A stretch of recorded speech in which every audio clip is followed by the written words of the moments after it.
Good afternoon, good evening, and hello. I am the Tiger King, joined by Propeller Head and the Real Hog Fan. I am back this week. I can talk. I'm ready to talk baseball. Mm-hmm.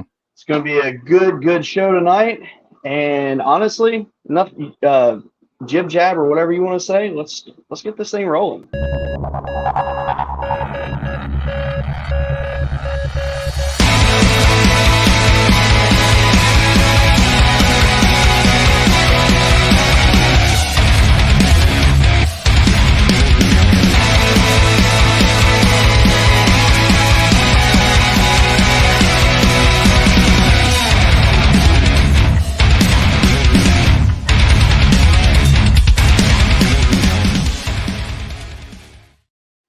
All right, we are officially live and ready to go.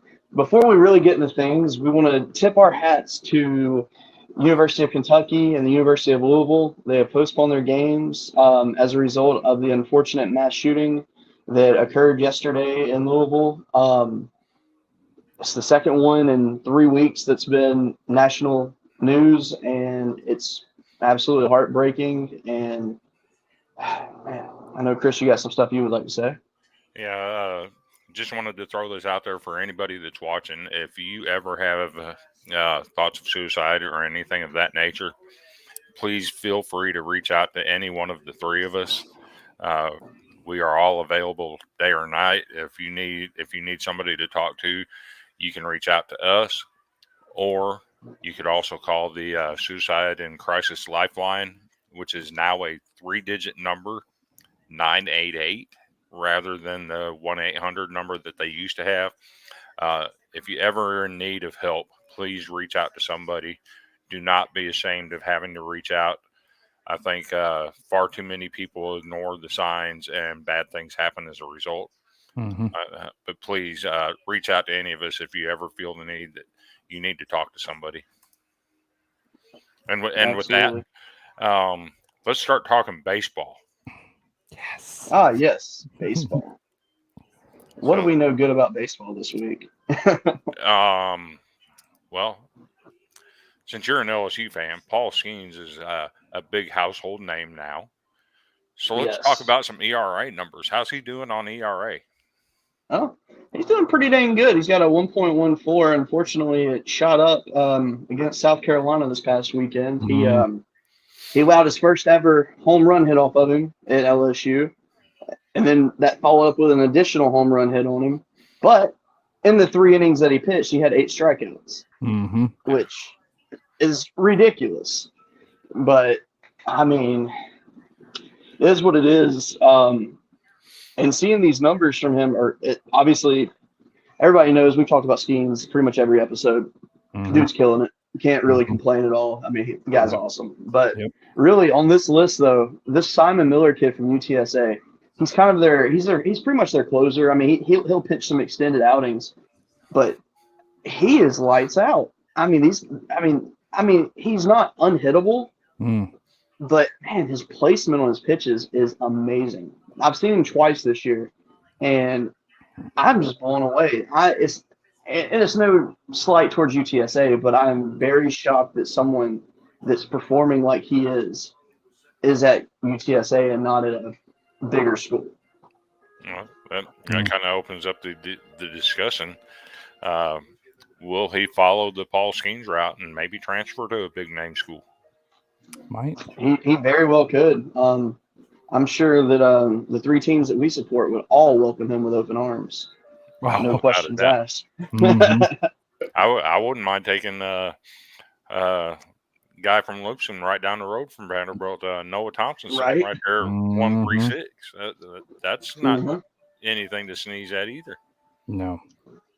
I mean, and the amazing fact about all this is each of these pitchers have thrown over 35 innings. I mean, you know, if it was like early in the season, they had like 20 innings, that's one thing. But when you're at this many and you're going like this, that's definitely the telltale signs that you're probably going to have a really, really good season. Well, Grant Rogers with 57 innings there. Yeah. Yeah, that's crazy. That's what I was going to say. I mean, Grant with 57 innings, and then you got Paul Skeens right behind him with 47. I mean, to be at 1 14 with 47 innings pitched is just ridiculous. Absolutely. That's another level. So what about home runs? Is anybody hitting home runs off of these guys? That's a good question. I know we got these guys right here. It's Ethan Petrie or Petrie, I believe that's how you say his last name. He's the one that hit the first one off Skeens, and let me just tell you, the way he hit that ball and his bat flip, which it was not a disrespectful bat flip in any way whatsoever, it was all in one motion. I'm not gonna lie, it was beautiful. It really was. Mm-hmm. And it was a bomb. It really was. And then Gavin Cassis, I mean, that guy, good. I don't even want to talk about Gavin. But to be fair, he didn't work his way into a starting role. He did play a little bit at Vanderbilt last year. He suffered a knee injury, sat out second half of the season. I don't know why he decided to transfer, because I think he was going to be the starting first baseman at Vanderbilt this year. But kind of peeking down the road a little bit. This weekend, Vanderbilt and South Carolina, and you got two of the top 6 guys in the nation in home runs, with Cassis at 15 and Petrie at 15. There might be some balls flying out of Hawkins this weekend. Yes. Oh, absolutely. Absolutely. Yeah, and that's a major tip of the hat to South Carolina. I mean, for them to be where they are now, and there's no question. Nobody can look at them and go, "Oh no, they're a pretender." No, they're not. They gave LSU all they could handle, and yes, we can get into that whole deal where the game got canceled, whatever. But right now, we're focusing on this. I mean, they got 2 guys that are in the top 6 in home runs. That's a major tip of the cap to South Carolina. I mean, they are some major ball players. Yeah, and it's not like they slowed up on their home runs against LSU. I mean, it was business as usual for them, especially game 1. And I mean, yeah, did the rain have an effect on it? I'm sure it did, but I mean, both teams are capable of doing that. So I mean, hats off to South Carolina, because they played a heck of a game. And honestly, game 2 they played really good too. LSU's pitching was just very questionable in that, but we'll get to that later. Right. And I don't want to throw this guy any slight. I know one of our admins in College Baseball Smack is a big Jacksonville U supporter. We hear about Chris Armstrong all the time. Here he is, second in the nation with 17 home runs. Kid's going to go high in the draft. I really think he does. Oh, for sure. And then obviously the leader in home runs, Jack Ohtani, if you want to call him that. Now. Yeah, but say his performance the other day. So, speaking of CAGs, I was starting to buy the hype, but after what I saw on Sunday, I actually am starting to lean into the camp where I think Florida is doing a disservice by pitching him on Sunday. Let him play the field. Sure. Because you're taking away from what he can really do if he focuses on just one aspect of the game. Absolutely. And that's pretty much what they've done with Skeens. I mean, because let's be real, if Skeens was batting, he would probably be on this list right now. But I'm very thankful that he's not hitting, because I'll take a guy throwing that many strikeouts over some home runs any day. Yep. Defense is what wins you ball games most of the time, and absolutely, it's all about outlasting your opponent. And Paul Skeens has proven time and time again that he can go deep. And I agree with you 100%. If you took the best Arkansas pitcher we have and decided to go, oh, he's gonna bat this week, that's a major mistake. And so. Yeah, I agree 100%. I would take a pitcher all day long. I don't care if it's my home run leader. If he can throw pitches and get 8 to 10 strikeouts a game, oh, absolutely, he's pitching. Absolutely. So, and speaking of hitting, not all of this has been done with hitting, but there is a player out there that has reached base safely in 102 straight games. That's unheard of. Yeah, it's unreal. Major kudos. Yeah. Really, in this day and age, I mean yes. it just doesn't happen. I mean, he's a redshirt senior. He's hitting over 300. He's the leader on the team. I mean, honest to God, truth, when you look at his picture, he looks like he's like 30 years old. He looks like he's the head coach, to be honest. But yeah, Brian Ellis, Timmy out there right now. Man, I mean, he's the road warrior for him. I mean, he is amazing. And I was nervous I made this graphic earlier today about probably around lunchtime, and I was like, you know what? I'm going to make this, and he's not going to hit that streak. And thankfully he did. When Chris made the post that said he got the walk, I was so happy. And just to be straightforward about that, the 102 straight games actually does set the NCAA record at that was once held by Mark Payton at Texas. Wow. So that goes back a few years. Oh, yeah. Such a cool feat. Yeah. That being said, while this is impressive, is it the most impressive thing that we've seen in baseball this in the last week? Yeah. I don't know about that. And I hate it's crazy to say that. So I'm going to bring this graphic up now. This happened in Division II baseball, University of Indianapolis. Well, you guys can read, but Brady Ware did the most impossible thing you could ever do in baseball by hitting the cycle and throwing a no-no. I mean, that just does not happen. That will never happen again. This is a once in a generational type deal. We will never see this again in college baseball. Sure. And the fact that he was 4 for 4, not like 4 for 6 or something like that, like legit just did it. I mean, if there's ever when I hear the definition of being on your A game, this is your A plus game right here. Yeah. You better send that stat sheet off to somewhere to make a mold to put that on your wall and hang it forever, because this will never happen again. I mean, that is unheard of, those stats right there. And I mean, if I'm Brady Ware, I'm on cloud 9 with that, and I will carry that around in my back pocket till the day I die. Look what I did. Absolutely. This is what I did right here. Look at this. Absolutely. Such an impressive feat. Oh, man. And speaking of teams that aren't the big D1 schools, I guess we can get into the mid-major top 25 now. Yeah, let's do it. And it's about time the Camels, God, try to say Camels 100 times in a row. Jeez. Yeah. They are on another level. They really are. They're a great team. This week they've split their midweek series with Coastal, which obviously makes sense for them being 1 and 2. My bone to pick still is, like I was telling you guys, was Cal State Fullerton, because I've been on the Fullerton train since the beginning of the season, and I'm very happy. At least I see they're ranked and respected. But I think Cal State's a top 25 caliber team. But that's a debate for another time. Are there any of these teams on here that stick out to you? For me, Connecticut. Yeah.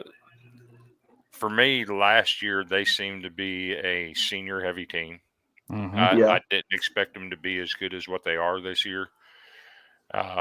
But here they are sitting at number 5 in the mid-majors.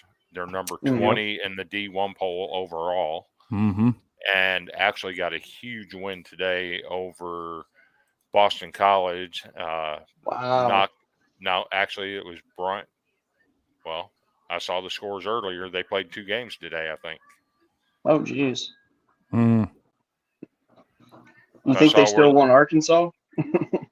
I saw where they beat Boston College, and then now I'm seeing they played Bryant and Boston College played Harvard. So I'm not sure what's going on there. Yeah, they played Bryant. God almighty. So that was just a bad graphic I saw earlier. So I'll take being corrected. But yeah, Connecticut. I mean, they are better than what I thought they'd be.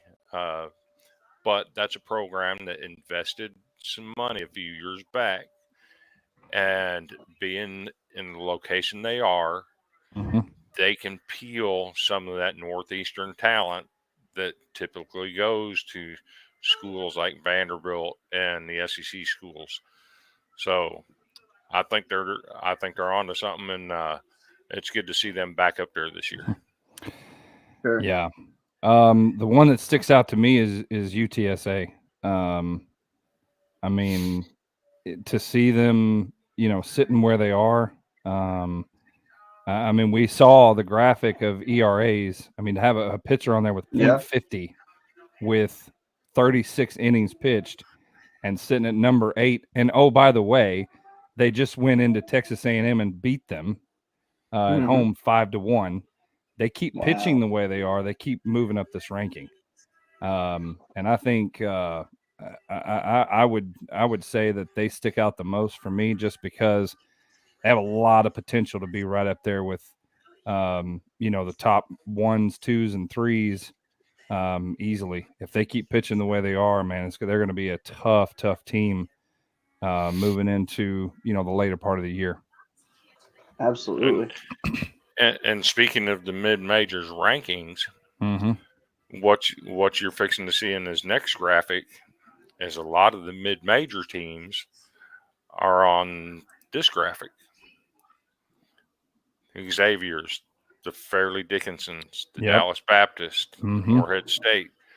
There's not a single Power 5 team on here that's won 6 in a row or more. Yep. That's crazy. Wow. I'm very curious to see what Xavier does over the next few games. Yeah. That's definitely a great turnaround for them. Yep. I did see one of the field of 64 projections come out this week that had Xavier in Nashville with Vanderbilt. I think we've seen that before. And of the 4 teams in the Nashville regional, 2 of them had been there before, and they had us paired with Louisville, as if that's not a surprise. Like that's never happened before. Xavier, I still have hard feelings about them because in 2016, many of you remember that that was the year that Donnie Everett drowned the night before the regional started. And our second game, where we went 0-2 in the regional, but the second game, Vanderbilt was leading Xavier. I think it was 7-2 going into the 7th inning. And 7th inning stretch, they did a little segment on Donnie Everett, which included the video of him throwing 101 on his first pitch at Hoover. Yeah. And the team just absolutely lost it. They were emotional. And Xavier came back and won that game. It just broke our hearts. I have some hard feelings about that yet. Still haven't gotten over it. Sure.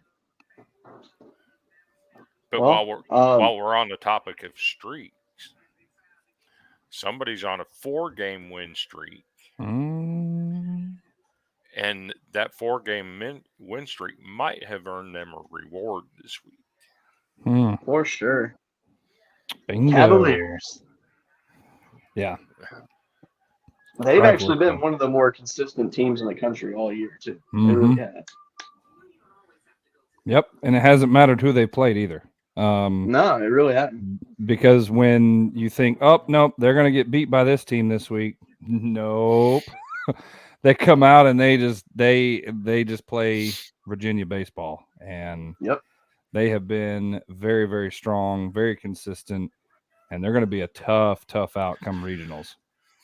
And beating Miami the way they did, Yes. I don't think anybody saw that coming because Miami was trending in the right direction at the time. And Virginia was coming off of a tough luck series that they had lost. And I don't think many people expected Virginia to – I mean, they just dominated the entire series. Yep. Absolutely. Now, after we talked about the broom there, I don't know about you guys, but I've got some gears to grind. And you know what really grinds my gears? A cheater. You know what really, really grinds my gears? Someone that doesn't own up to it. And what really, really, really grinds my gears is a pandering video that someone would approve to release that is the absolute biggest joke I have ever heard. Yeah. And leading into that, I'm going to go ahead and throw the graphic up. UCF, what the hell, man? Come on. Yeah. I mean, I get it. Like, you want to win. You want to win ball games. You want to, I get it. But come on, do it right. Greg Lovely, dude. Joke. Such a joke. I mean, like, acting like you're not going to know your team is using illegal bats. Come on, bro. Like, seriously. I mean, give them the whole daggum dirty laundry basket. Yes. They don't deserve the sock. They need the whole thing. They need every jock strap known to man in Alabama's locker room. I mean, awful. I see what you did there. Yeah, I like that. I like that. I mean, I come up with some things every once in a while, but no, that cannot happen in baseball. It can't. No. Especially college baseball. There's no room for it. And as a coach, to just straight up lie about it is even worse. I mean, absolutely. Sure, you can cheat, own up to cheat, but then what gets me even worse is a cheater that lies about it. And that's what we're seeing. We're seeing an absolute joke of a coach saying, "Oh, I didn't know." Oh, come on. You knew. There's no possible way.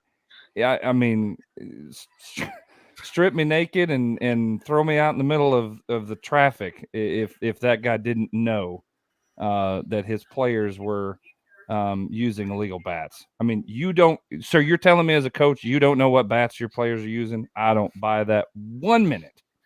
Yep. That being said, let me just say I would prefer not to have you stripped naked and thrown out in traffic. I mean, throw you out in traffic all day, but the naked part, live without that.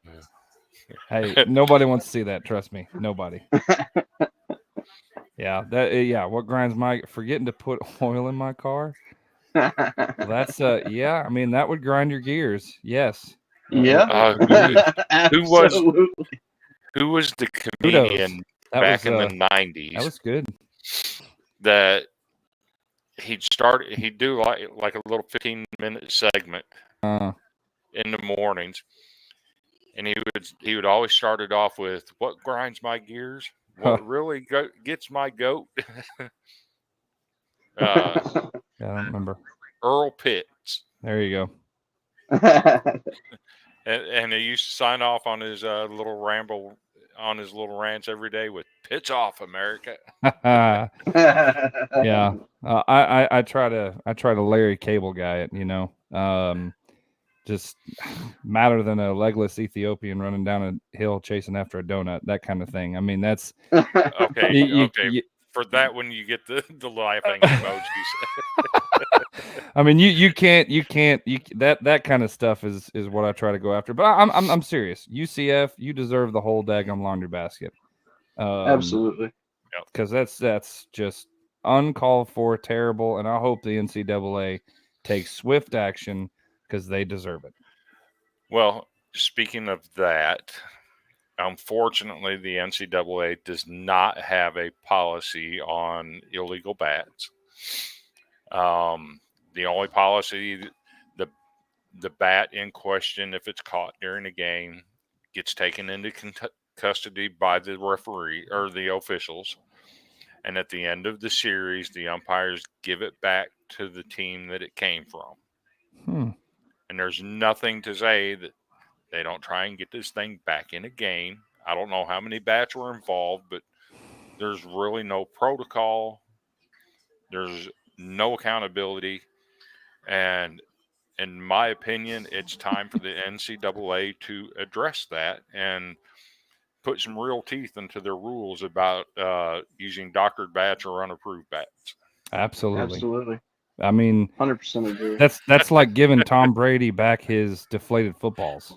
I mean, you can't just do that. If it's illegal, it should be illegal. And okay, it's illegal, but here's your bat back. Like what?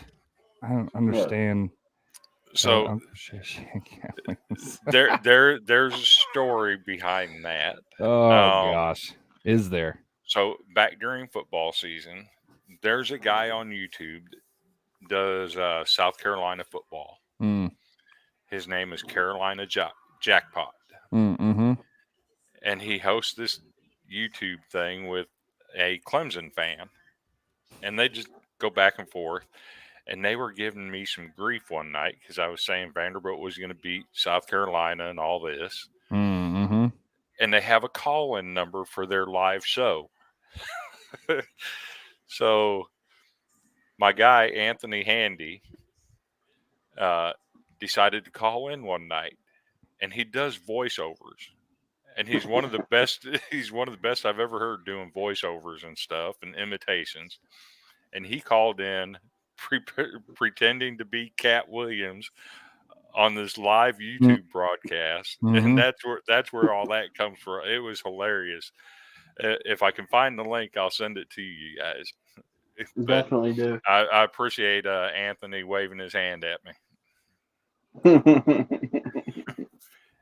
And while we're at it, I did see somebody comment on Cody's personal page where the video is also being played.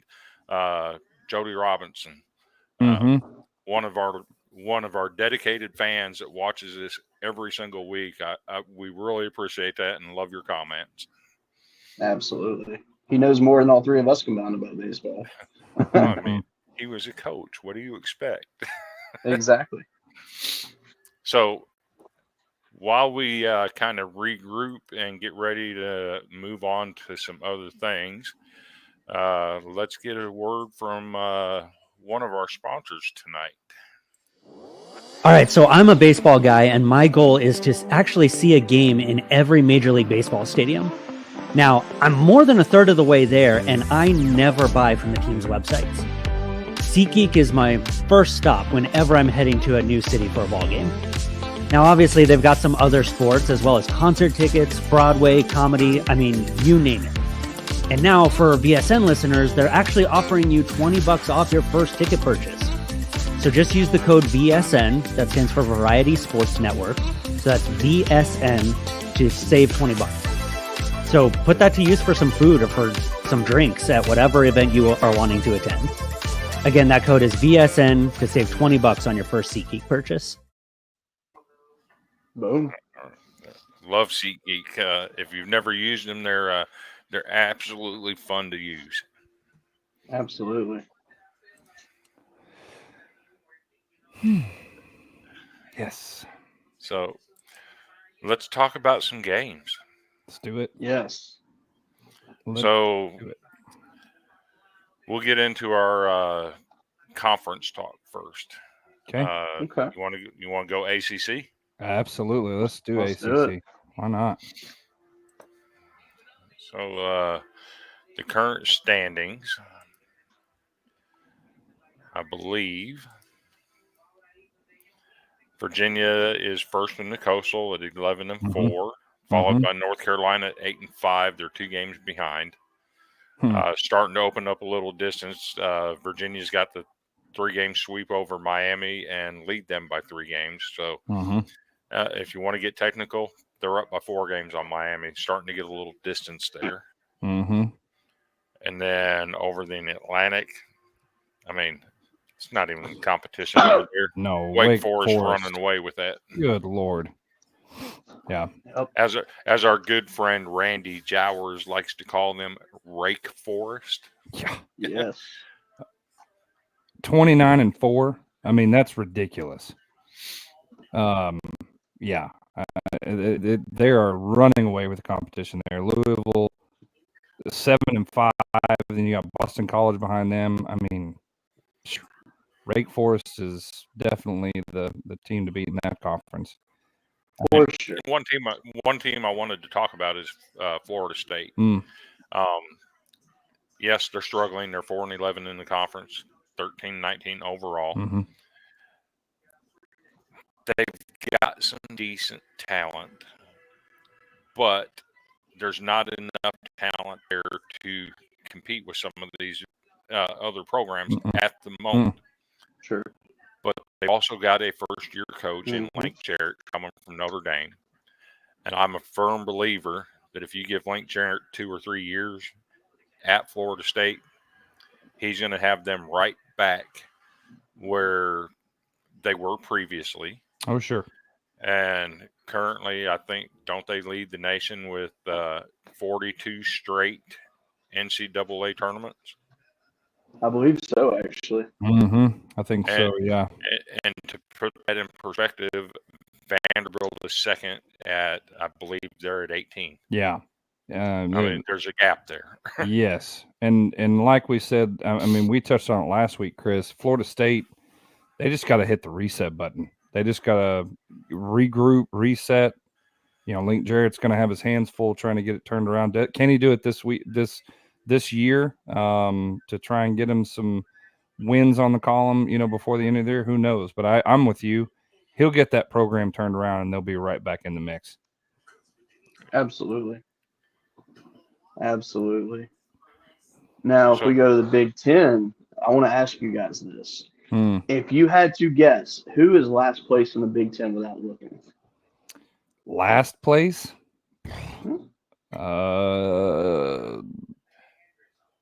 Northwestern. No. What? What if I told you Northwestern is actually middle of the pack right now? No way. Yes. Oh, that's a train wreck. And Really? honestly, Northwestern is technically still in the hunt in the conference. Oh my gosh. I just pulled it up. That I would have never said them. I would have never said that. I was shocked.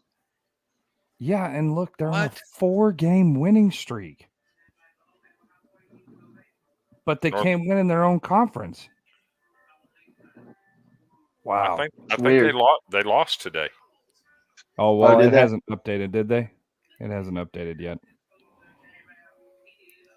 The fact that Northwestern is ahead of Iowa. Oh, my God. That's insane. You got to look at their score from today. Uh-oh. Who? Penn State? Let's see here. Jesus. Wow. Oh, gosh. Oh, my Lord. I thought football season was over. My goodness. UIC with 19 hits scores 24 runs, and Northwestern with 17 hits puts up 20 runs. All right, I'm just gonna say it now, and I don't like saying this, but Northwestern is officially in the lead to be our Dirty Sock recipient for next week. If you score 20 runs in a game, you should not lose that game, ever. Oh my gosh. Well, and technically that game isn't over yet because I just refreshed it. It says Northwestern. It says 24-18, top of the 9th. I've refreshed it again. It doesn't say final on mine. Yeah, mine says it just went final. Yeah, I got their box score pulled up. Oh, well, on D1 it doesn't show final yet. That's insane. I mean, that's just if you can't win scoring 20 runs, you got a problem. Both teams had 10 walks. Oh my God, there's no pitching on either team. That's wow. Oh, and 23 of the 24 runs for UIC were earned. Oh my gosh. Ouch. You can't go to the snack bar, you'll miss a run. My Lord, you miss like 6. If you got up, it'd be 7 to 8, and then you turn around and it's like 20 to 18, and it's like, what happened? My goodness. Wow, that's just. Now my thing is, can Indiana continue their run in the conference and actually pull this thing out? Yeah, I mean, it's 7-2. I mean, that's really good. They've been playing some good ball, that's for sure. And Michigan State is right behind them, though, and they've been playing some good ball also. We'll see. And keep an eye on that Maryland squad that was top 20 in the preseason. Sure. Took 2 out of 3 against Iowa and took 2 out of 3 against a Rutgers team that a lot of people thought was going to be pretty decent this year. They seem to be on the struggle bus too. Yep. Absolutely. And then you go to the Big 12, and honestly, nothing really surprised me in their rankings. No. That's just a cluster. Yeah. Right now, that conference, anyone in the top, let's see, 1, 2, 3, 4, 5, 6. Anyone in the top 7 in that conference right now could legitimately make a case to win it. I will not give Baylor credit and say they can, because Baylor is not very good this year. No. And I'm not putting Oklahoma in that discussion either. No. And that's a shame, too, because Oklahoma, they should be better than what they are. I mean, they lost a lot of people off that team last year. But man, that's even Kansas at 15-15. You know, you got to feel like they're still in it. Absolutely. Even at 5. I mean, they're only back 1 game. And old Rock Riggio and Oklahoma State still hanging in there. Although they're fighting a 2-game losing streak. But and don't look too far, because TSU that started out the season really, really good. Yeah. Faced some injuries. They're starting to get some of those guys back, and they're starting to tick it back up again. Yeah. Man, that's crazy. Let's see here. You want to go Pac-12 next? Oh yeah. Let's see what Pac-12's got cooking. There's this doesn't surprise me at all. No. Stanford and Arizona State leading the way with USC right behind. Yeah. I mentioned it last week. The one that surprises me is Oregon State. Yes. Absolutely. 2-game winning streak. But to be honest, just looking at, just a quick glance, teams that I think that you got to keep an eye on in this conference are definitely Washington, even Arizona. I don't think Arizona is going to win the conference by any stretch, but them being at 5-10 in conference right now, I think that will definitely change. Yep. I think they get over 500 by the end of the year. Sure, absolutely.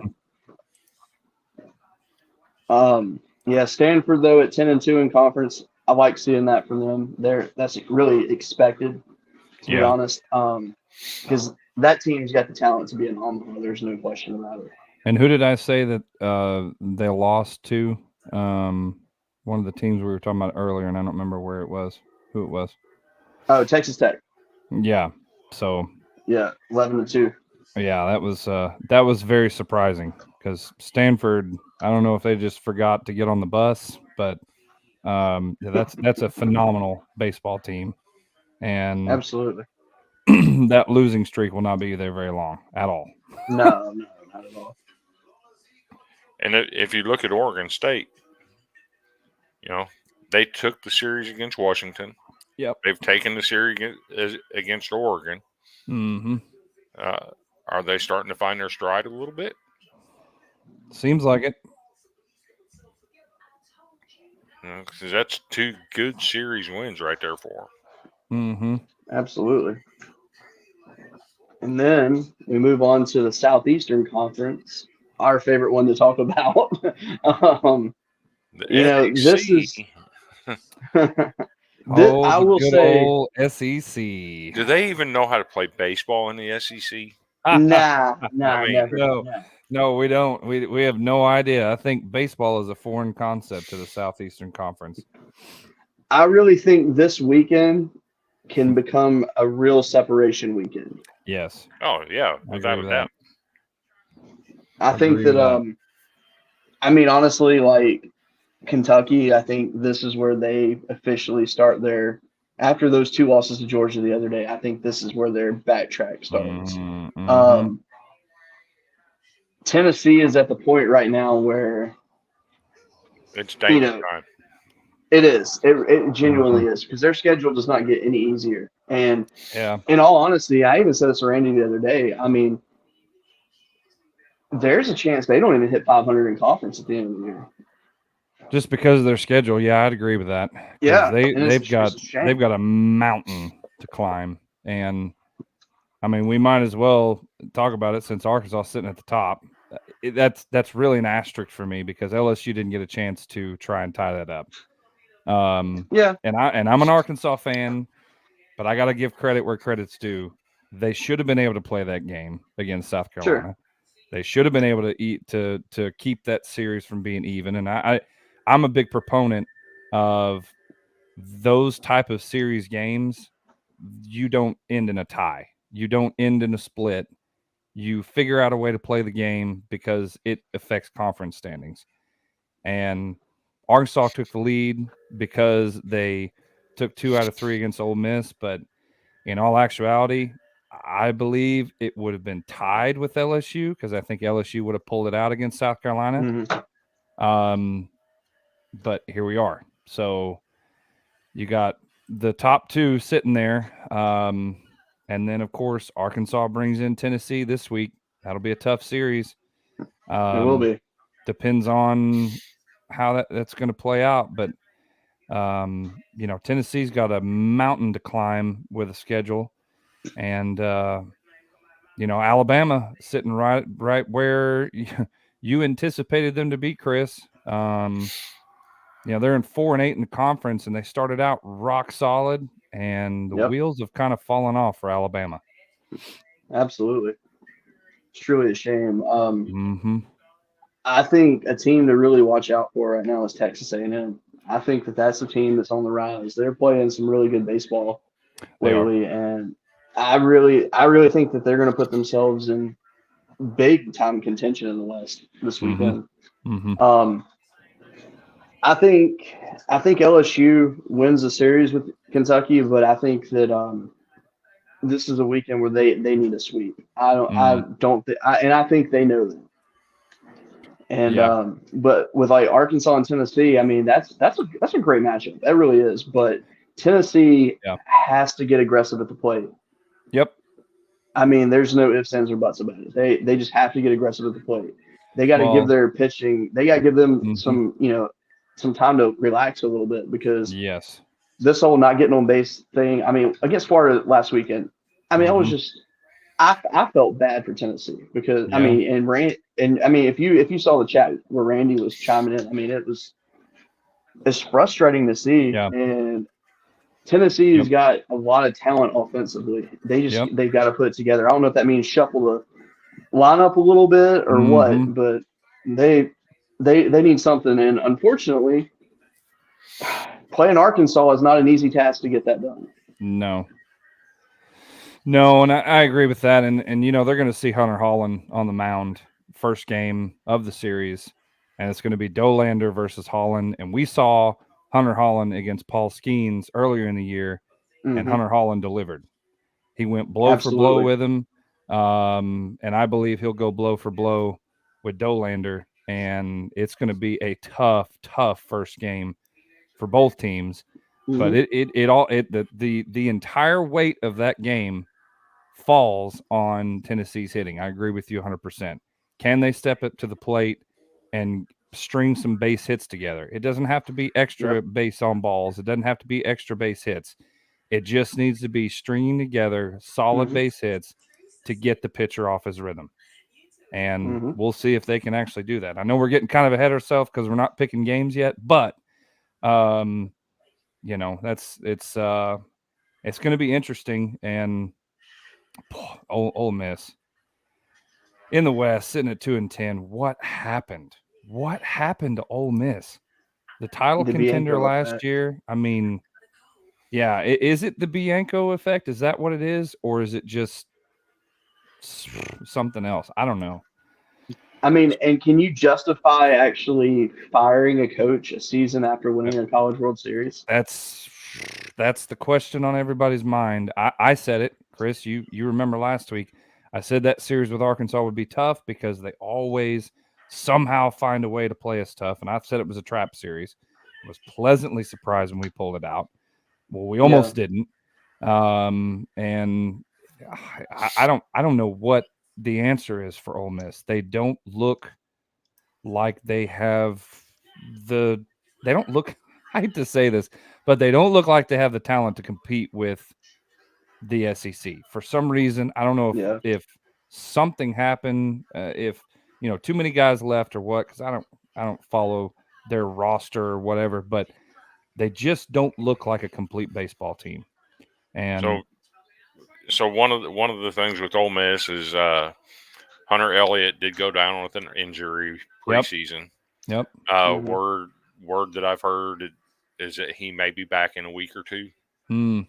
If they get him back, that's a huge addition to that baseball team. Because absolutely. That changes your entire pitching rotation as well as your bullpen. I think that's a big part of their problem is the pitching issue. And when your pitching is the issue, your whole team doesn't have confidence, and that's the problem with Ole Miss right now. They have no confidence. So anyway, and wanted to address this real quick. Where are you finding the conference standings?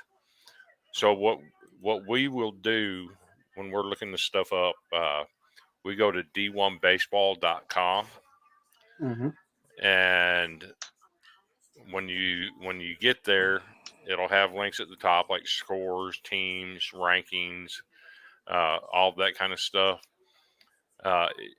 If you hover your mouse over teams, you can click on conferences, and then it'll bring up the whole list of conferences. You just click on whichever one you want to look at.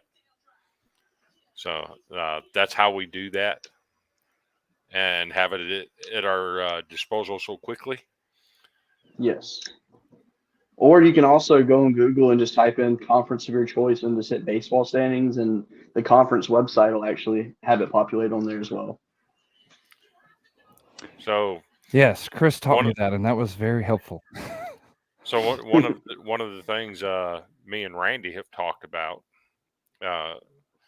if you don't know who we're talking about, it's Randy Jowers. He's a co-host of an Off the Bench podcast with Jim Cross. They do a fantastic job over there. Randy's part of the team here, even though he's not always on video. He'll jump in every once in a while.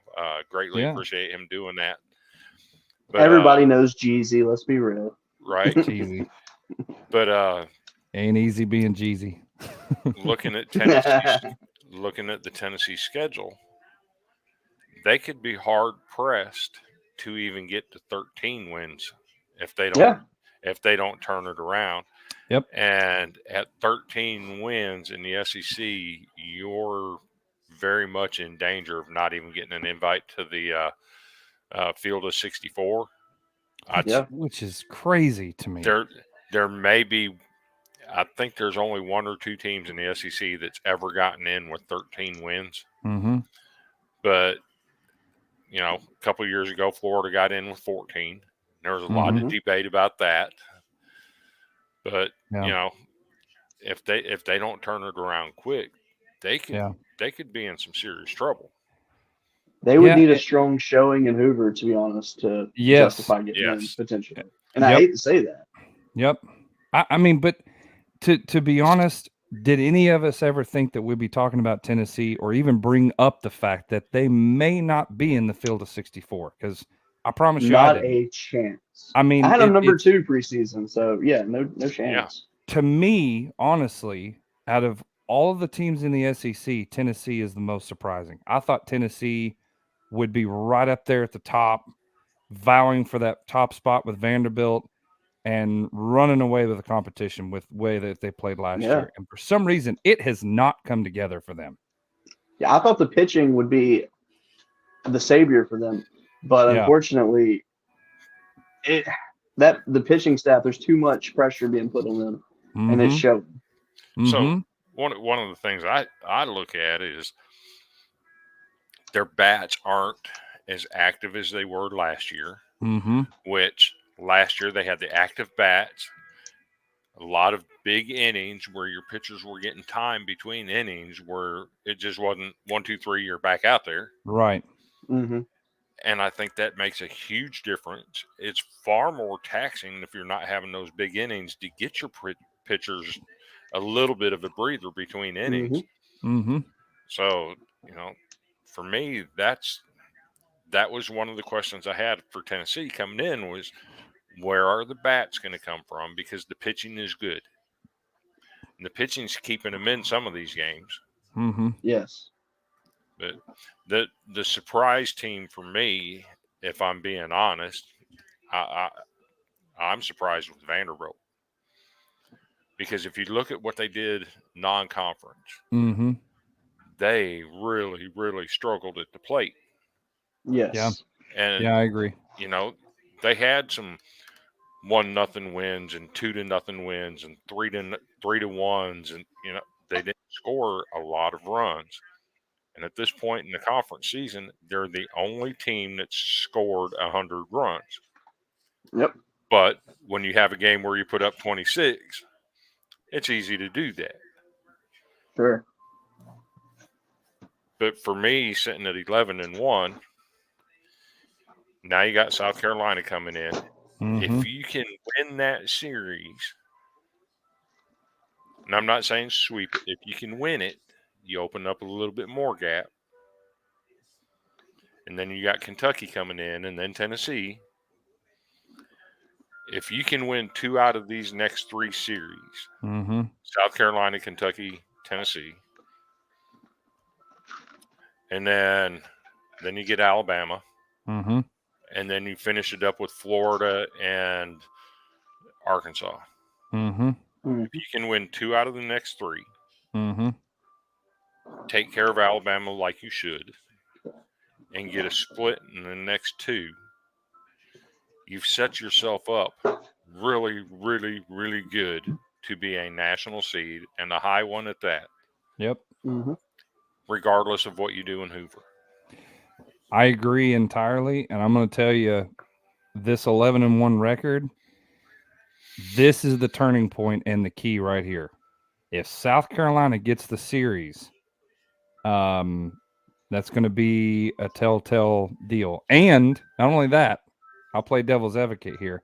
If South Carolina somehow pulls off a miracle sweep to take the lead, man, oh man, South Carolina is going to be on cloud 9. Now, do I think that's going to happen? No. But for South Carolina to be even in the conversation of being able to take sole possession of the East is remarkable for that team. And I agree. Vanderbilt, I did not expect them to be as dominant as they have been this year, especially in SEC competition. You said it yourself. At the beginning of the year, they looked very shaky at bat with non-conference, and then it's like SEC happened and a light bulb went off and lights on-off switch. But my Lord, hello Vanderbilt. And so, I agree. They could be sitting very, very pretty when it comes to seeding. But this weekend series, I think, is they're sitting at a crossroad here. If this goes south, it could turn into a very bad slipping slump, sliding down a mud hill for Vanderbilt. Because if you lose a series at South Carolina, then you have a little bit of nerves, whatever you want to call it, rubbing off from that game, go to Kentucky or wherever they go next after South Carolina, and start slipping up some games here and there, man. I mean, it's game of baseball is inches, and they be playing with fire, so they have to be on their A game against South Carolina. For sure. Carter Holton is the key to that. Yeah. You read my mind. Because there's some whispers that, he did miss his start against Missouri. Mm-hmm. We went with a bullpen day that day. Lucky enough to get a win. But it affected game 2 and the way we had to use the bullpen. Mm-hmm. We didn't have some arms available for game 2 that we normally do. But you go into game 3, you got Devin Futrell sitting there that, he's the only pitcher in the SEC that's had back-to-back 7-inning outings without giving up a run. Mm-hmm. Paul Skeens hasn't done that. But, the word on Holton missing the start was he had some soreness. Mm-hmm. And it was a load management deal that they wanted to give him a weekend off. And there's some whispers, and not to raise any red flags that he's injured or anything of that nature, but there are some people that are of the mindset that he might not pitch against South Carolina. Wow, that would be a major loss. And if he doesn't pitch, I have to give South Carolina the edge there. Mm-hmm. Sure. But if he does, I'll tip it to Vanderbilt. Because, Will Sanders is Will Sanders. But what are you going to get from him? Are you going to get the LSU Will Sanders? Or are you going to get the Will Sanders that struggled a little bit before that and had been moved down in the rotation a little bit and gotten a couple of days where he come out of the pen? Which Will Sanders are you getting? Mm-hmm. Sure. Do you know if Noah Hall's back or not this weekend? I thought I saw something that he's not going to be available. Ooh. But I mean, losing him for South Carolina is the equivalent of Vandy. Losing Holton. Right. Yeah. Man. But you makes got it interesting. If you're Vanderbilt, you feel good about having the best Sunday starter in the SEC right now. I don't think there's any debate about that. Devin Futrell is just week after week after week, just closing the door on teams. Mm-hmm. Does that equate to him being the ace of the stat? I don't think so. But if you're locking down a Sunday game, that's one win every week right there. Mm-hmm. Well, do you think that Corbin might actually bump him up to be like the Friday guy for now? Or do you let him ride what he's doing? I think you have to let him ride what he's doing because, this isn't 2022 where he can take a week off and then come in on a Friday night. Right. Which is what he did last year with Arkansas. Mm-hmm. He'd been undefeated in midweeks. So he got a Wednesday off and came in and started the Friday night game. Yep. Mm-hmm. And actually got a win. I think he beat Jackson Wiggins. Yeah. Yeah. On a Friday night. Mm-hmm. But you don't have that luxury this year. And if you start him on Friday this week, now you're talking about him going on short rest. Mm-hmm. Because he just pitched on Saturday. Yep. So, hopefully Holton will pitch and everything will be fine and there won't be any issues. So, yeah, we want to see. Excuse me, we want to see the best of the best. Absolutely. In any series we do, and we watch. So, well, y'all want to pick the series? Want to pick our series? Since we're all SEC guys, hey, we're all about baseball all around the country, but we are in the SEC. So might as well. Absolutely. Which one do you want to start with? Well, we can go a low tier game. Let's do LSU Kentucky because honestly, that is a lower tier game now, unfortunately. So to give some tea on this game, so Garrett Edwards, as you all saw, he came out with an injury last weekend. He's being examined more. I believe he had actually. I think he was getting looked at yesterday, and I think he's getting looked at again today. And Jay Johnson didn't really have a big update last night on him. But everything is pointing to him just being out for a few weeks and then coming back. I'm hoping that's the case. Some bigger news though that came out for LSU last night is that left-handed pitcher Javen Coleman, he is going to be pitching here pretty soon, and I'm very happy to hear that. I expect him probably to pitch a midweek or something just to kind of get going. But right, a lot of people probably don't recognize the name, but he was his freshman year, he was lights out. He's a very good left-handed arm, and I mean he's a guy that could be a difference maker for us. One thing that Jay Johnson did say in his press meeting last night was that drawing a blank here. What's the kid's? How am I forgetting the kid's name right now? All right, what's that fresh Griffin Herring? Yes, sorry. There you go. Okay. He was lights out against Tennessee. He was lights out against South Carolina. He's been doing really good for us. Yeah. Hey, special guest on the show. I love it. Special guest. Satan decided to make an appearance. So Jay did say that what they're trying to do with him right now is build his numbers up because against Tennessee he threw 30 pitches last weekend. Right. He felt he could ramp him up to 50 pitches, and that's what he did. So he said, will he be a starter? Yes, but when they're just trying to just get him comfortable where they could let him go 5-6 innings. So right. With that said, I have no idea who's starting for us on Sunday.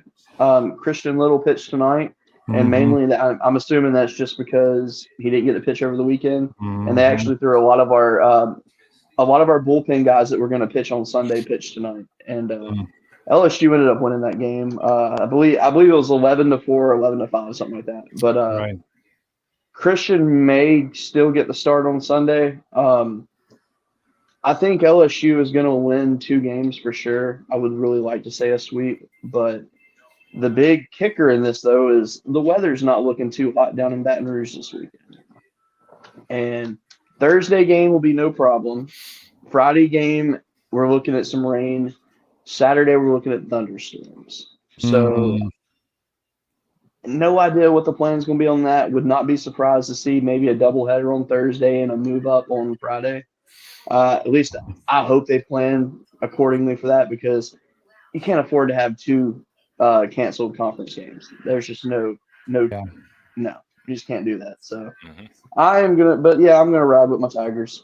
Who y'all got?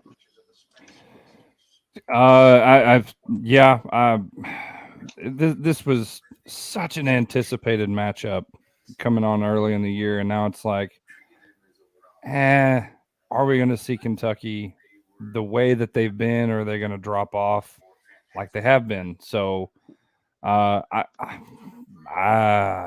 say LSU takes a sweep. That's what I say. I think it's finally the time that LSU takes a sweep. Let me have it, Chris. So I'm going to talk this one out. Paul Skeens wins game 1. Kentucky can hit the ball. Yeah. And they have speed. And if you can base hit LSU to death and get some speed on the base paths, the best defensive catcher at LSU isn't starting. You may get that this week because of the type of play that Kentucky is. But if they don't, you could run into problems. With Kentucky playing small ball and using that speed on the base path. I do think Kentucky gets at least 1 win. but I have to go LSU wins the series. You know, speaking on our catcher, to be fair, he is only 17 years old and should be a high school senior right now. And the fact that he's starting over Milazzo is absolutely ridiculous and crazy. But I mean, he's held his own. I mean, he really has. But Milazzo is definitely the overall polished catcher. But I don't know that he's faced the kind of speed and offensive style that Kentucky presents. Oh, for sure. No, not all. Yeah, because all they do is run the bases. So that's gonna be a fun one to watch. Can Kentucky score enough runs playing small ball to keep up with the LSU? I think they get one win, but I got to go LSU winning the series. Yeah. Let's see who's Missouri got this weekend. Missouri is at Texas A&M. Okay, that's what. Okay, yeah, that. I like riding the train in Missouri, but man, I got faith in Texas A&M. Do you? I really do. I think A&M could sweep. I really do, and I would not be surprised if they do. But I'm going to give Missouri a benefit of the doubt there. If they can win one game against Vanderbilt, they can definitely win one against Texas A&M. No question about it. So I will take A&M, but I'll go 2 or 3. Wow. Okay. I'm going to go the opposite. I'm going to say Missouri goes 2 out of 3. Okay. I think Missouri bounces back. I think they get back on the horse, because I know they've had some rockiness here recently, but I think they pull up their bootstraps and they take 2 out of 3 from Texas A&M. I hope you're right. I really do. I'm going Missouri 2 out of 3. Nice. I do know that South Carolina went through a stretch where they lost 4 pitchers in 4 games. They did get Lunsford back. He was their game 2 starter against us. Got the win, and I don't know if he got the win or not, but he pitched. He pitched really well against us. Handcuffed us for the most part.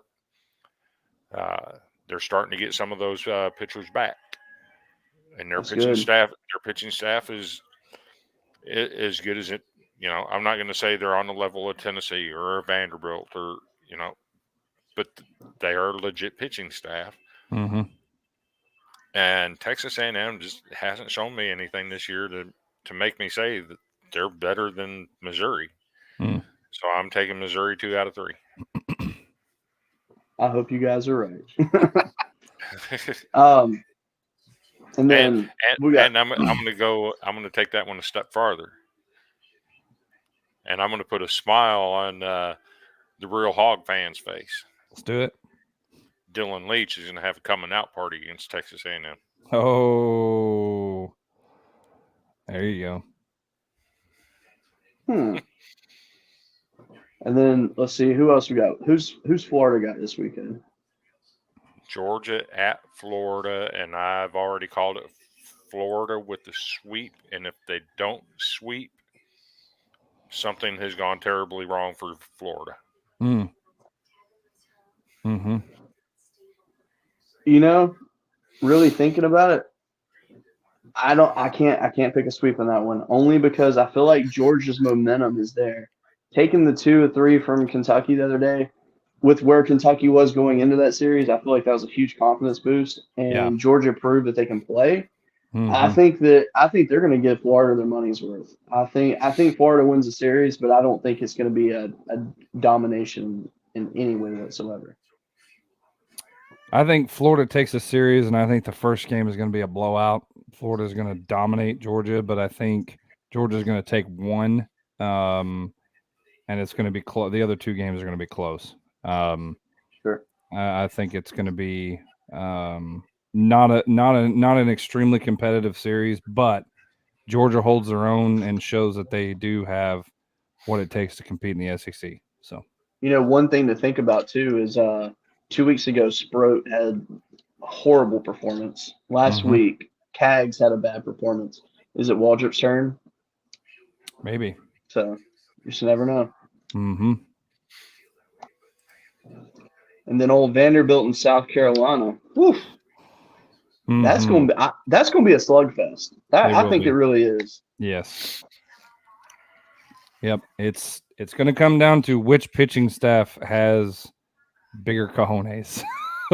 For sure. I mean, how are you going to keep 2 15 home run guys from cranking them? And you can only do so much with a baseball to keep it out of the zone. Sure.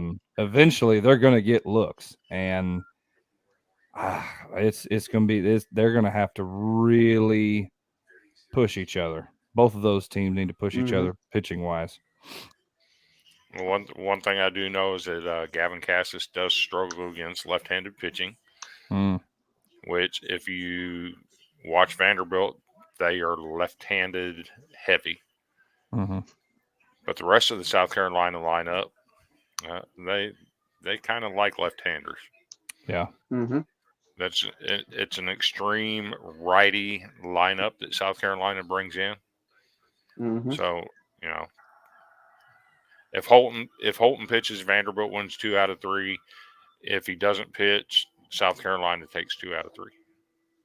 Okay. Yeah, I forgot to pick. Vandy takes 2 out of 3. You know what? I haven't picked one yet. Give me a broom. Vanderbilt sweeps this thing. Ooh. I don't care who's on the mound. Golly. I'm bitter at South Carolina right now. So. You're putting the onus on us. Nah. Yeah. And then 2 other ones. We're going to save one for last. Let's go Auburn and Alabama, and I'm calling it now. Auburn wins that series. I agree. I think Auburn has shown much more prowess than Alabama has, and I think they take 2 out of 3. Well, boys, I hate to disagree with you, but I think Alabama, they should lose this series. 100% should lose it. But I really think God, this is going to sound cheesy, but I think they're going to show their heart. And I think that they're going to actually they are. I think they're going to end up taking it. I think they're going to take 2 or 3 from Auburn, and I think they're going to, give some people some hope again. Even though it's going to come crashing down. But Auburn is so inconsistent. So hell, they both are. But, That's what I was going to say. They both are. I mean, I'm going to say it. If I get some Alabama side swipes, so be it. Butch Thompson's a better coach than Bohannon. Ooh. Hands down, day in, day out. out. God, yeah. God, yes. Bohannon's a clown. Auburn wins a series. Obviously, with team. Woo! Yeah. Woo! Yeah, that's clowning. I mean, you got to have more couth than that, bro. All right, and I don't like to hate on people's performance.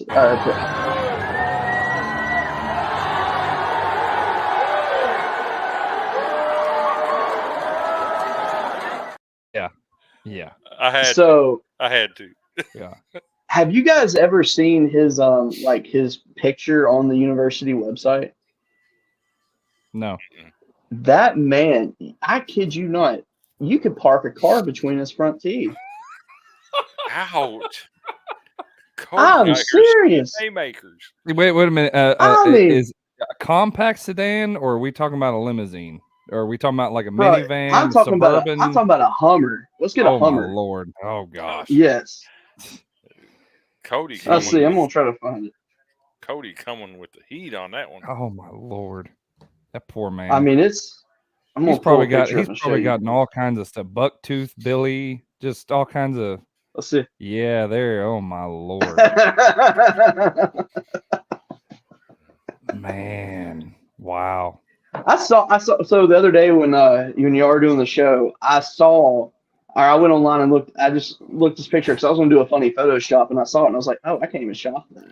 No, the picture speaks for itself. Yes. Oh man. Oh man. That makes it even better that he mocked Arkansas, because the Arkansas fans that were sitting close enough could see those big old shiner right in between, like, "Oh, shut up, you bucktooth fool!" That's great. I love it. I love it. So Oh, how about the matchup of the two most recent College World Series winners, Ole Miss at Mississippi State in Duty Noble? Give me the Bulldogs. Dude. Yeah. I say unfortunately, I think Mississippi State takes the series. They'll split it and they'll win a rubber match. This is gonna sound crazy, but I think Jarangelo is gonna end up hitting like 20 batters in the game. The dude he hits somebody like every other bat, it seems like. But I think Ole Miss is gonna sweep them. I really do. I got no faith in State. Sweep? I have no faith in Ole Miss. I mean, it's hard, but golly. I think State is really, really bad. I mean, worse than Ole Miss bad. Like yeah. So I don't know though. We'll see. Just because I know it's a thing for Mississippi State fans, I think one of the games will come down to Mississippi State winning 11-7. And And if you recognize the numbers, you know where I went with that. Yeah. So, man. Are we ready? Was that a juice box? Bruh. Yes, a Capri Sun. Look at that. Come on now. Nice. I love Capri Suns. My kids, they got a fridge full of them, and I'm late nights. That's my drink. Tell me you're a dad without telling me you're a dad. Exactly. It's alcohol to me because I don't drink. So that's my go-to. Nice. I don't drink either. And matter of fact, last Thursday, April 6th, was my 4-year anniversary of being sober. Hey, congrats on that, by the way. That is seriously awesome. Seriously awesome. Awesome. Although some of my sports takes, you might wonder about that sometimes. Propeller head, you know. Love it. So are we ready for the big one? I guess. Oh, yeah. Put me on it. Randy Jowers is going to love me. Yeah, buddy. That's why I don't want him to sit here and watch this. I promise. Randy Jowers is going to love me. Somebody tag Randy Jowers in the comments. Oh God. Because Randy. The last He's got to be watching. The last 2 weeks, I've taken Tennessee. I said they'd take 2 out of 3 against LSU. Didn't happen. I said there's no way Florida comes in to Lindsey Nelson Stadium and wins that series. I took Tennessee to win that series. Well, I don't know. The way they play baseball, I have to go with Arkansas in that series. Great. You've just doomed me. Thanks. So Randy's going to love me. I picked them to win the last 2 series, and they've lost. So I'm laying off the Tennessee, and I got to go Arkansas on that one. You know, the series, it's closer than, you know, a lot of people would think. When you look at both their conference records and overall records, you're like, oh, Arkansas all day. You know, I feel like this is the series where Tennessee has no choice but to go 110%. They don't have an option. If they slip up in any way whatsoever, Arkansas is going to capitalize. Their defense has to get better. They have a ton of errors on the year. You know, as much as I want to say, oh, I believe Tennessee is going to do, no, I think Arkansas is going to take them to the woodshed, unfortunately. But I don't think the score is going to show it taken to the woodshed. But I think the pitching is going to dominate, and I think their bats are going to be able to do just enough to coast by. And I'm going to take Arkansas with the sweep. I think they're going all 3. Oh, dude. Yes. Okay. Y'all are making me nervous. Okay. Y'all are making me nervous. That calls for some music. And if does you it though? If you call in Arkansas to sweep Tennessee, I'm with you. Oh gosh. That was so loud. That was like me being in the stadium right next to the guy. Oh my goodness. That was actually that is my favorite graphic. That was actually recorded with me sitting right next to Preacher Frank. I'm sure it was because it sounded like it. I was Well, at least his whistle isn't annoying though. This is a good whistle. Yeah. Yeah. It's the other whistle. Hey, to be fair, it is the other whistle that everybody hates. Oh, I want y'all to think of this too. Last time I picked Tennessee to get swept, they got swept. And I was told I was crazy. Randy let me have it on this show when I picked Missouri to sweep Tennessee. That's true. But you know what? That's true. It happened. And man, Arkansas is a great team. They're the best. Even after playing South Carolina, Arkansas top to bottom is the best team LSU has played so far this year. And I would not want to meet them in the postseason, just to be perfectly honest. Now, just talking about teams in the postseason, if Tennessee rights the ship, is that a number 2 seed that you want to see in your region? Hell no. Not a chance. If they figure out how to hit, no. Absolutely. And knowing what their pitchers are capable of. Yeah. That's not a team I want to see in my region. Period. Nope. Yeah. Nope. But as I said, if they've got to right the ship. And they can't afford to give up as many free passes as they've been giving up the last few weeks too. No. That pitching, as good as it is, it has been very flawed the last 3 weeks. And that's something that they're really, really, really going to have to fix fast. To be fair, Dolander did match Skeens pitch for pitch. He did. Drew Beam did his thing on Sunday that he normally does. Yeah. So has their pitching really been that bad? It's not just been bad. It's just really the free passes. I mean, there's been a lot of walks, a lot of hit by pitches, and it's just been recently, really. Like something has just happened, and I don't know, their stuff has just not been like on like it usually is, and it's weird to see. Now, if they're on this weekend, this series could be totally different, but I don't see it happening, unfortunately. All right, I got butterflies in my stomach here because I'm all hogs. But man, this just feels like it feels icky. All right, so I'll start with this. Like I said earlier, it's going to be Dolander versus Holland. We know that. Friday, I guess they start Friday. Friday matchup, and it's going to be who's going to break first. We saw Dolander falter just enough to let LSU get in there, but that's because LSU has been hitting anybody and everybody. My only thing is, if Dolander comes out there and does his thing, and we don't have enough bats, of course we know what the outcome is going to be. But we're going to have to be, and I say we, is this right here? We're going to have to be on our A game when it comes up to the plate. If we take game 1 versus Dolander, it's going to be a game of bullpens. And we have been hitting good stride in the bullpen with some true freshmen. You'll get Hagen Smith on Saturday. And those two pitchers back to back, Friday and Saturday, are both really hard to hit on. Hagen has been going further and further. I think he pitched 6 1/3, I think. Something like that, I think, that when they played against Ole Miss. And if he goes that far in game 2, I think the bats for Arkansas will be just enough to take the series. Man, is it going to be tough. And you're right.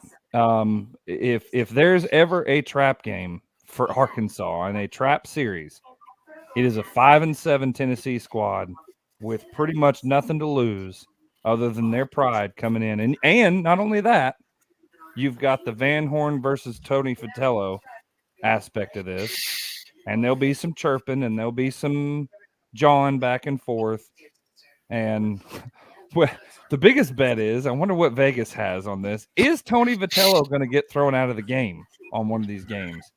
So every Sunday night, there's a talk on a space on Twitter. Yeah. And that topic was actually brought up this week. Yeah. Matter of fact, I'm the one that brought it up. I said, right. Does Tony Vitello do something to get his team, get himself tossed to fire up his guys? Because we know how that happens. We know what happens. I call that the Calipari effect, by the way. We also know that if Arkansas's players start chirping at Tennessee players, we also know what that does. Yep. That ignites a fuse. Yes. So Arkansas, you've got to go out there and play your game and just let your play do the talking. Yeah, you have to be like Missouri, because we saw that with Missouri. Missouri did not let this get to them. They didn't acknowledge it. They didn't get involved with it. They went out there and played their game, and that's what Arkansas is going to have to do. And Arkansas can't get into, the antics like they did with Oklahoma State last year in the region, right? Where it was going back and forth the whole game. Arkansas cannot do that. But the topic of Tony getting ejected, it was interesting that. Again, Randy is the one that pointed it out that before the season started, Vitello said he wanted to dial that back. And if you notice, he's done that to a degree this year. At LSU, he started to come out, and he stopped himself and just walked in front of the dugout, walked down to the end of the dugout and back instead of going out on the field chirping. Yeah, he's trying. As Randy said, him dialing it back, that's not Tony. That's not how his team thrives. He wants to see him dial it back up again. Ooh. And is this the series where he does that? He might, because, he is a Van Horn protege, and he comes from that side of things, so is he going to try to buck up and say, hey, here's the deal, Daddy-O? I don't know. But Arkansas is going to have to play their game. And with all of that being said, if Arkansas's bullpen can do what they did with Ole Miss and do just enough and keep, using guys that we normally wouldn't see, got to give hats off to the true freshman out of Jonesboro, man, to come out and give up some hits, but 0 runs in the 9th to get that series win as a true freshman that's remarkable.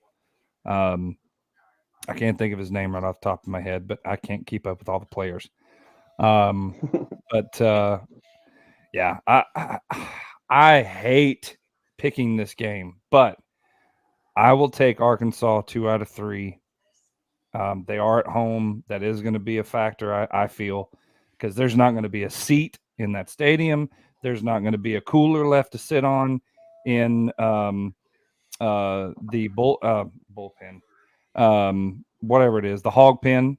It's going to be packed out as packed out can get. Because why? Because Arkansas fans don't really like Tennessee, and they're going to show up and they're going to show out. And it's going to be a very electric environment. And I think the consensus is, I haven't checked the weather, but I think the weather is supposed to be good. If the weather's good, man, it's going to be one heck of a series. But yeah, I will reluctantly, because I don't want to shoot myself in the foot, but I will take Arkansas 2 out of 3 to take the series, and hope I'm right. I think Cody saw me do something. Oh yeah. If you see this weekend, it's been a good weekend for Arkansas. If you see what? Oh yes, somebody go.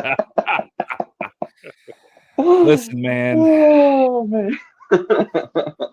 I know everybody thinks Arkansas is so country, and they're just, whatever. Look, that man right there is a legend. And I promise you, I am not going to go up on top of a raccoon and pull him up with my bare hands. Sorry.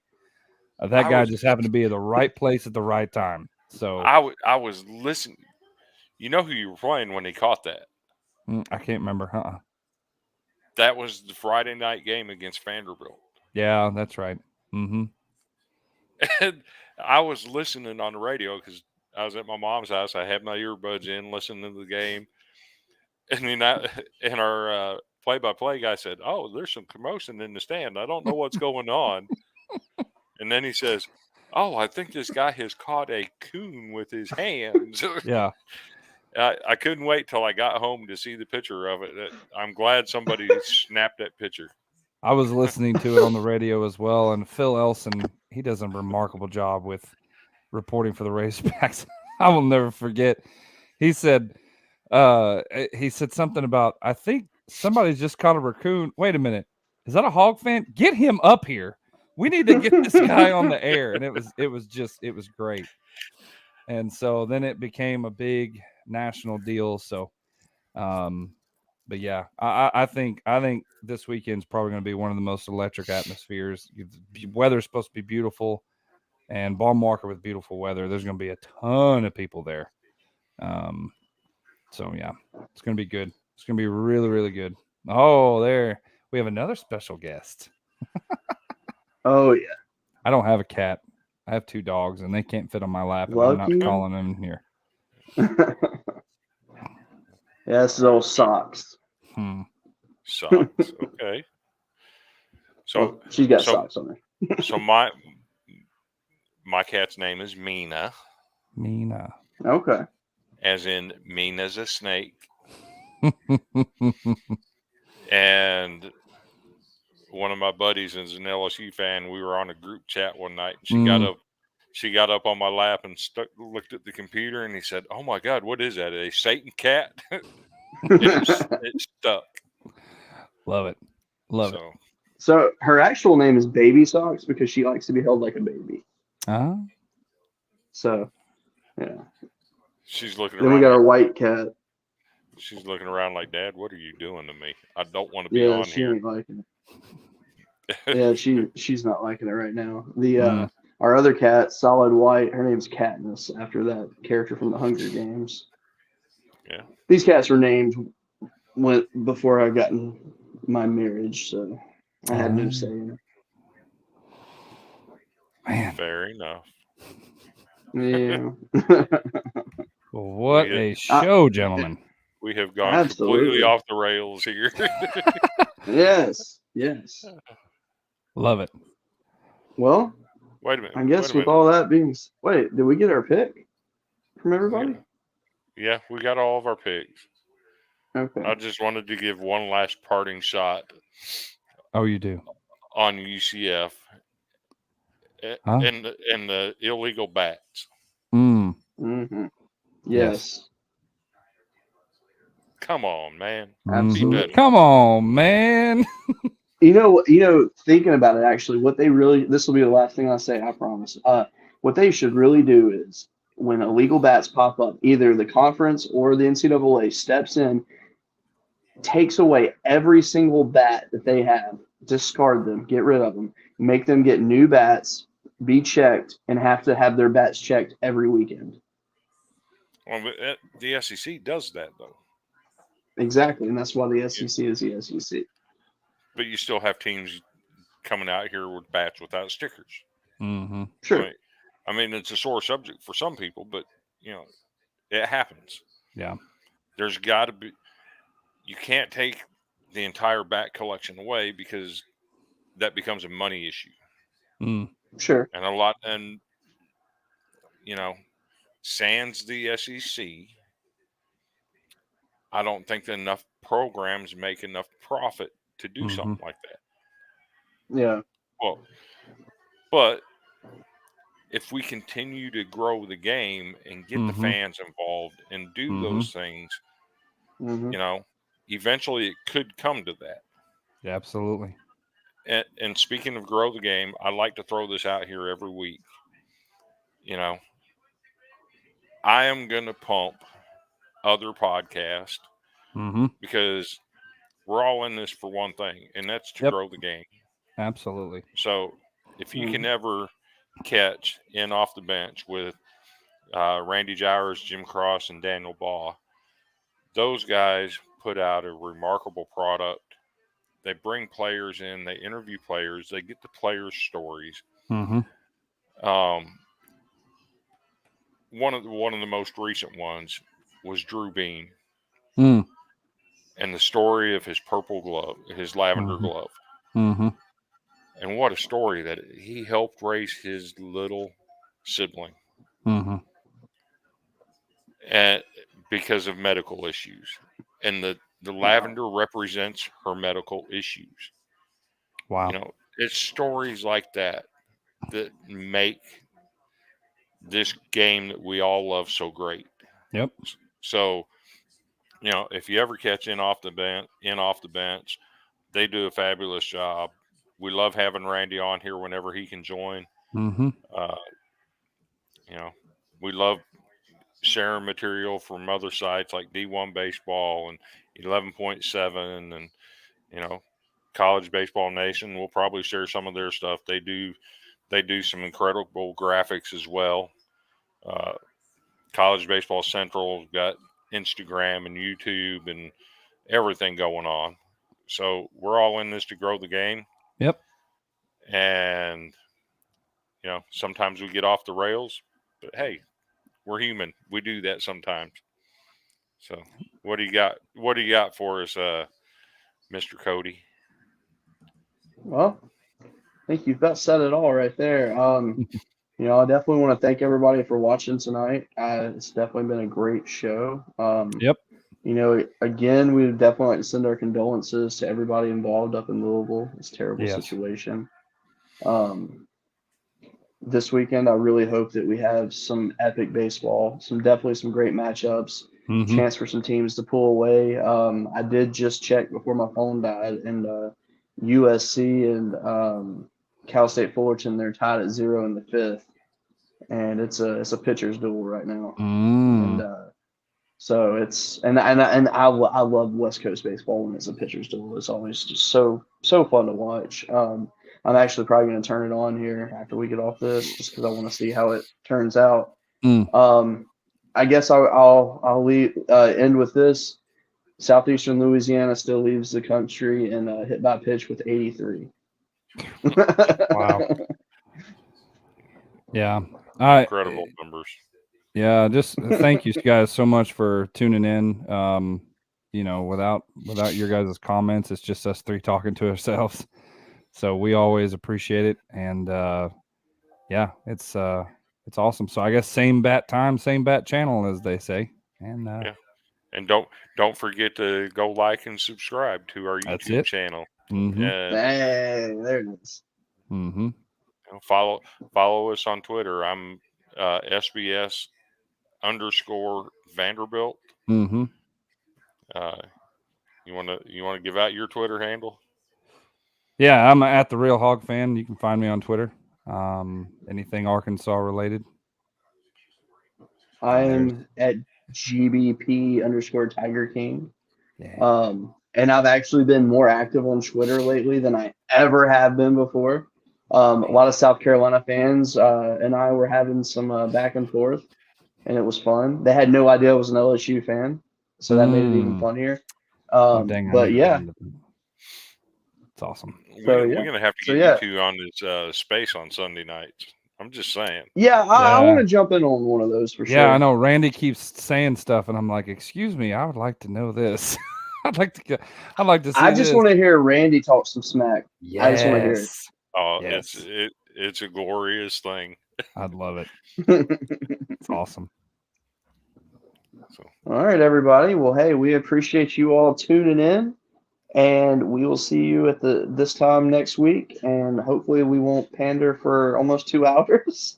But the way these games are this weekend, there might be a lot to talk about. So thanks for tuning in, and we will see you next week.